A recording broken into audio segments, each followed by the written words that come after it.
Well, good afternoon. This is Blu Laker at Radio Tribune right here in Las Vegas, Nevada.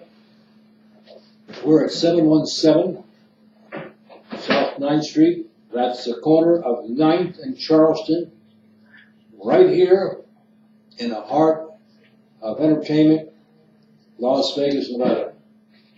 Yes, you can be part of the show. But why don't I mean the big show? Because we're not there. But this show reaches more people. And we reach it through a couple of mediums. Number one, the radio program itself. My program is called Cobra USA. And yes, it has a direct reference to Cobra Insurance, the program that can replace Obamacare if we can only get the people to understand what it's all about. We're going to make that effort to get that done. But the Las Vegas Tribune is a weekly publication that we put out. It's an internet weekly presentation for good information and some great discounts for those of you who are interested in maybe saving a little money. That being said, the articles in there are controversial. Yes, controversial. Because that's what this station is all about. The originator, or Rolando, is a Cuban refugee. Came here many years ago, and he started this program and has made it a success. And Rolando will be here to join us on the program. Maybe not today, but in the next couple of days for sure. And then he can tell you just about, well, he can tell you why he came here and the reasons he stayed. And he can tell you firsthand what that's all about. A lot of us don't understand why people leave one country to go to another. Many of the people that come here are coming here because of the financial advantages that we have here. I'll give you a very quick example. In Mexico today, for example, the average income for the average worker is $1.62 an hour. Oh, yes, I did say $1.62. $1.62 an hour. In this country, they wouldn't even buy a pound of hamburger.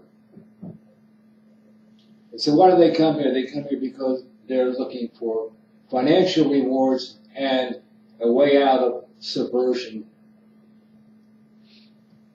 The problem is that we can't bring them all. We can't take them all because this country is not that big. Not big enough to handle the millions and millions and millions of people who would like to come here, not to mention the millions and millions and millions of people who have already come here illegally. And that's part of what the program here consists of. It consists of information relative to immigration or aliens. Or they call it immigrations because they're immigrating from one country to another. And we call it aliens because they came from another country. But let's just set the record straight. People who come here legally are entitled to be here. People who come here by themselves are stepping in line of people who have waited years and years and years to get here. Not to mention the fact that all of the qualifications that normally associate moving from one country to another have been obliterated. That's right. Where do you ever hear of the things that my great-great-grandfather and grandmother had to endure when they came here, when they had to go through Ellis Island, when they had to stay in confinement, to find out whether or not they had any diseases, to find out what their background was, and to see if they were truly interested in becoming an American citizen. Now, is that not important? Is that not why so many Americans have given up their lives so that we can have independence today, to be free to express ourselves with our religion and our beliefs, and to try to have the American dream, to live the American dream. And if you think that's just foolishness, that doesn't matter anymore, then you need to take a trip to Arlington National Cemetery, where 63,000 men and women paid the price for this country. Oh, and that's only the short end of the stick. You see, we had another war, and it wasn't even out of the country. It was right here in the United States. It was called the Civil War. And over 1 million people gave their lives. For what purpose? The purpose was states' rights. Did you hear me correctly? States' rights. When we talk about states' rights, that is the ability of the states to govern themselves. We are not the grandchildren of the administration. We are the people who elected officials to represent us. And we are the sons and daughters of the revolutionaries who fought for this country. And they have an obligation and a duty that they announced when they accepted the positions they had, to stand loyally and in every way, shape, and form for America and Americans first. When it comes to those who don't see it that way, then I got a suggestion for them. It's simple. Get lost. Because if you can't abide by what we have put in place through the efforts of many, many, many, many men, women, and children who gave up everything they had, their lives, for you. If you think that we're going to forget that, if you think that we're going to forget the veterans who are still carrying on in their stead, while you sit at home eating popcorn and watching TV, or better yet, going to the football games, basketball games, or any other kind of social event, while these people are fighting for their lives and our lives in this country. What if we were to turn war into a football game? Do you think we'd get people to attend? Yeah, I think we would. Do you think that they'd get inspired like they do at a baseball game when someone hits a home run? Do you think that they would enjoy watching and take an interest in what was going on? The answer to all of those above are simply yes. Now, what are we going to do to change that so that everybody gets on the same page and everybody is doing the same thing? And if there's a vacation or holiday, we take those holidays when we have earned them. Not because you got a pay check, not because you paid your taxes, or not because of your religion, but because you have earned the right and the privilege to what America has to offer. And if you don't like it, get the hell out. Well, I guess it's enough for me being on the stump. There's a lot of things that we're going to be dealing with today, but not all today, because there's just too many of them, too many, and way too complex. But one of the things that bothers me the most, and I've alluded to it just briefly here in a few minutes of this show that has already begun, is the Trump dissidents. Oh, yes, the Trump dissidents. What about those people who claim to be American, but do everything they can to stop progress?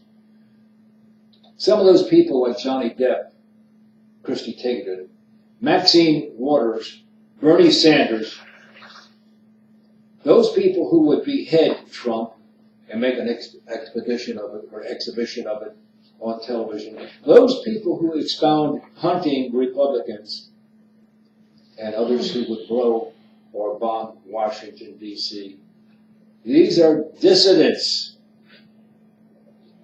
who are impeding progress. We elected and officially elected Donald Trump to represent this country. And if we don't let him do it, then we're going to find out the reason why. Because all of those anti-Trump vocalists are going to be dealt with. Do you think that we're just going to let them sit there and chatter on? Unfounded, unrealistic. He has enough concerns that he doesn't need to deal with this kind of BS. And that's just exactly what it is. Do people make mistakes, including Trump? Yes. Do I make mistakes? Unfortunately, yes. I don't like them.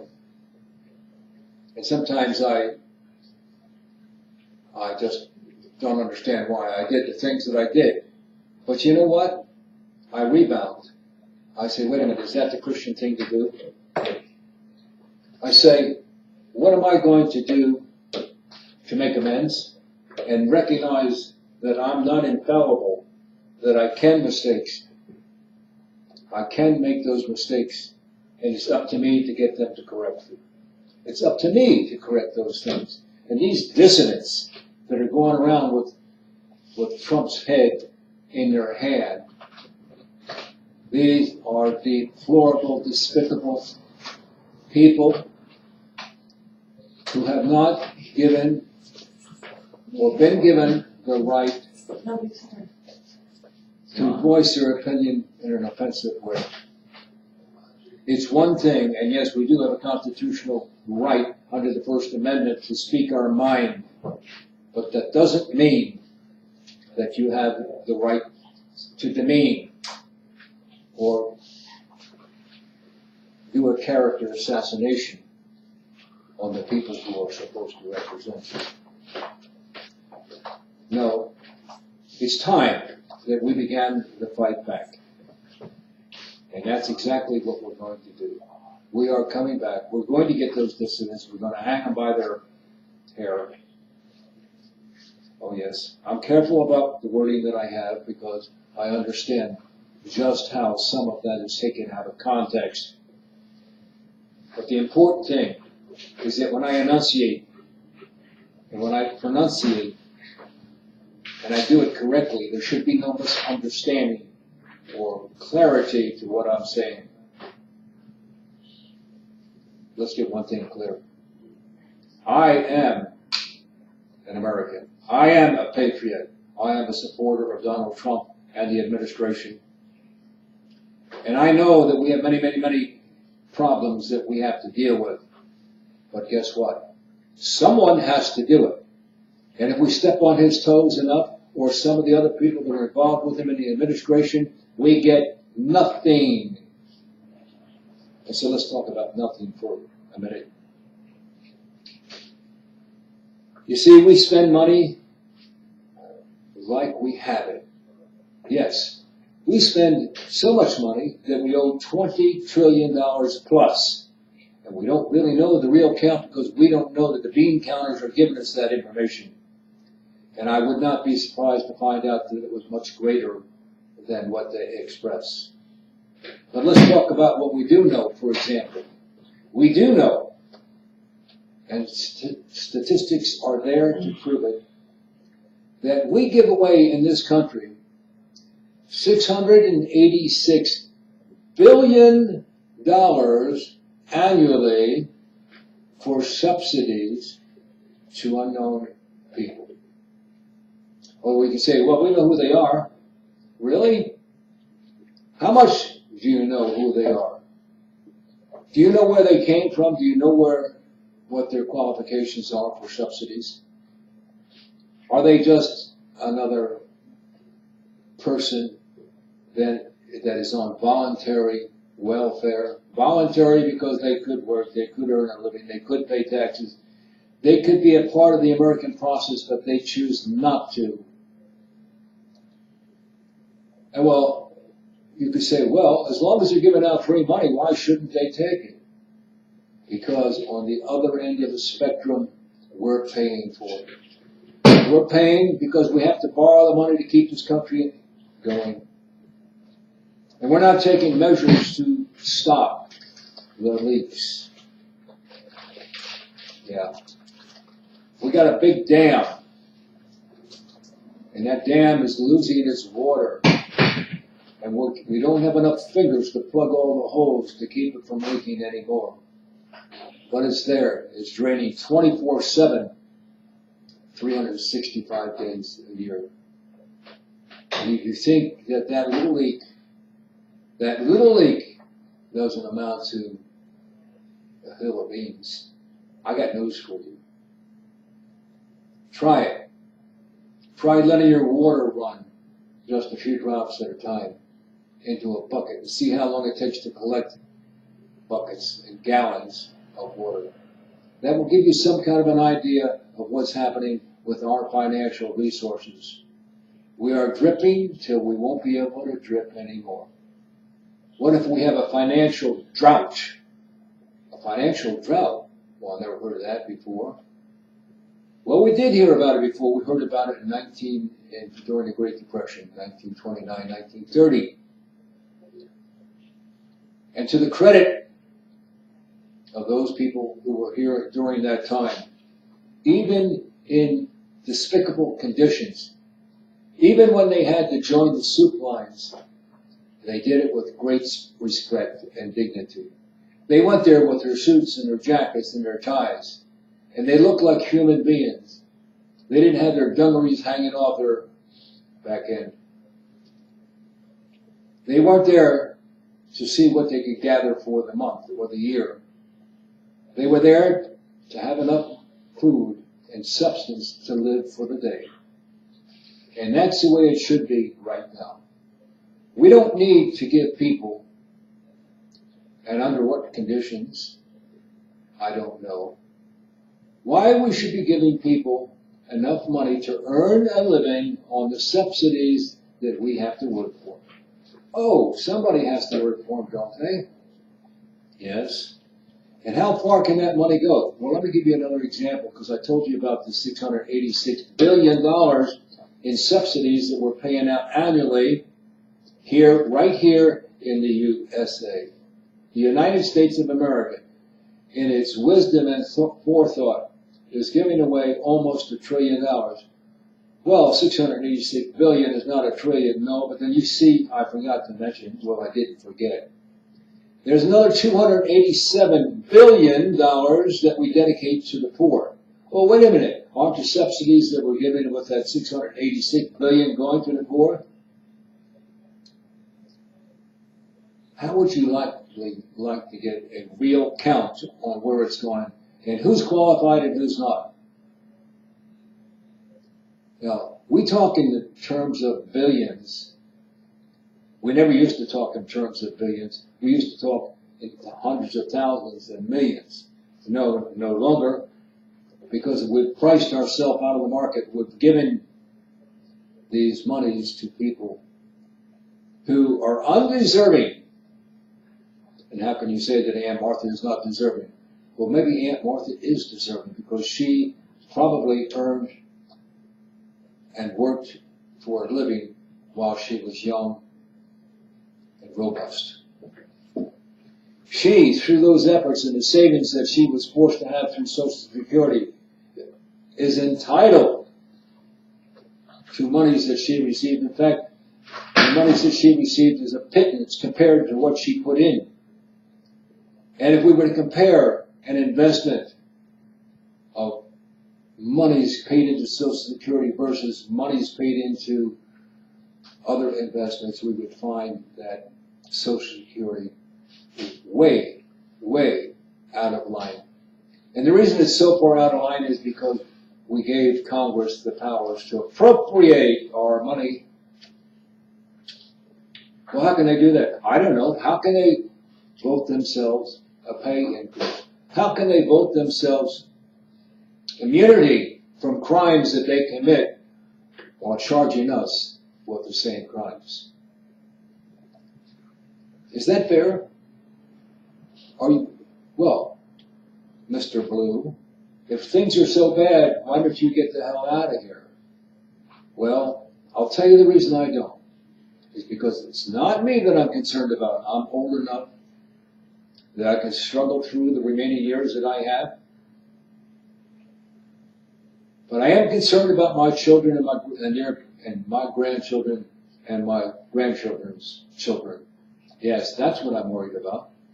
I'm worried about the fact that we may have an implosion right here in the United States. It could be a pandemic. It can be other things that cause us to go upside down. We have North Korea to consider. Oh, North Korea, where the hell are they? Well, they're just above South Korea. Well, that makes sense, and you're right next to China. And they just sent off another missile, intercontinental ballistic missile, that was in the air for about 10 minutes, as I understand. Had a ground range of 500 miles in a straight line, but traveled over 1,700 miles through the trajectory that it had to follow. Yes, because they have to go up and then they have to come down. And the higher you go, the more difficult it is to get there. And so they don't go straight across.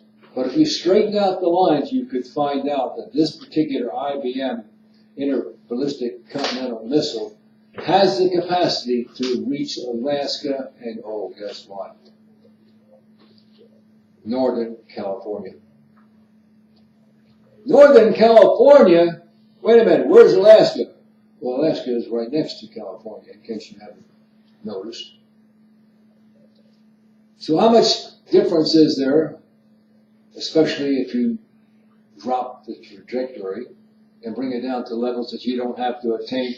That gives them more fuel to go greater distances and in a straight line. So we do have North Korea to consider. And I say consider. It's not just consider anymore, because they have launched so many missiles in the last year that it's more missiles than their prime minister or president, whatever you want to call him. His father, during his 30-year occupation of that particular North Korean office, didn't fire as many as his son has in a year. Oh, what's going on here? Where are they getting them from? How do they pay for it? They don't have any money. We've got embargoes all around them. And yet, we're under fear. Because we don't know who's got the button to push. We thought that it was going to be years before they had the capacity to get an intercontinental ballistic missile up to the speed that is necessary, not speed, but with the ability to strike the United States. And now, oh, in case you haven't noticed, this all occurred yesterday. Wait a minute, yesterday was July 4th, Independence Day. Yeah, July 4th. And they're saying to the United States, your independence is coming to an end. Oh no, they haven't said that in so many words, so I don't want to put words in their mouth as many other people would do. But I do think it's time that we paid attention to and understand that they have the capacity and the will to do just that. You see, they don't care. Because what have they got to lose? They have been imprisoned, held hostage by other nations who have decided that it's in their best interest to not supply them with the needs that they need. Well, you could say, well, that's okay, isn't it? No, it's not okay, is it? And I'll tell you the reason it's not okay. You see, when we came into this country before we had the American Revolution, and those three tiny ships that came into the bay, the Nina Pinta, and the Santa Maria, all loaded with people from another country, Great Britain, as I recall, came here because they were dissatisfied with the government corruption in England, because they were taxed and they had no way of supporting themselves while making a living. And so they came to the United States with the idea that they were going to be able to have their own control. Now, notice when I said own control, that they knew that the government wasn't representing them and had no desire to. All they were looking at was these people who were slaves to the institution of Great Britain. Slaves to the institution of Great Britain. They said, we're breaking free. We're getting out of this trash. And we did with the American Revolution in 1776. We decided we were going to take things in our own hands because we got tired and we couldn't take any more. And so a bunch of farmers and ranchers came together with their crude implements and equipment to fight the greatest army in the world at the time, Great Britain. Oh, can you imagine that? No, I want you to put, the reason I tell you this is because I want you to put it into perspective. You see, we're supposed to be the world's greatest military in the world.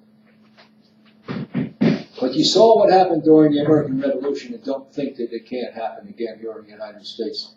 That we, the people of the United States, have to come back and fight an oppressive government. And that's what we're going to have in the event that we don't allow Donald Trump.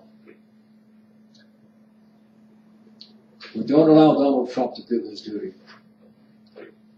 And for today, although we've covered a range of things, we haven't really been able to get into the full discussion of the many things that it's going to take to correct these inequities that are taking place and to get rid of the dissidents. So again, this is Blu Laker, Radio Tribune, right here in good old Las Vegas, Nevada, where the temperature is only 110 today. Oh, well, it gets cooler. Sometimes it gets down as low as, 80 degrees sometimes, you know. Well, yes, we have our cold moments too. But we have our bitter moments as well. And we're going through bitter times right now, and we need to get them straightened out as well. So until tomorrow, this is Blu Laker, Cobra USA, Radio Tribune, and the Las Vegas Tribune, where you can gain additional information and look forward to the articles that are coming about with dissident Americans. How can that be? Well, it's happening, and it's up to you to help us to do something about it. Have a great day.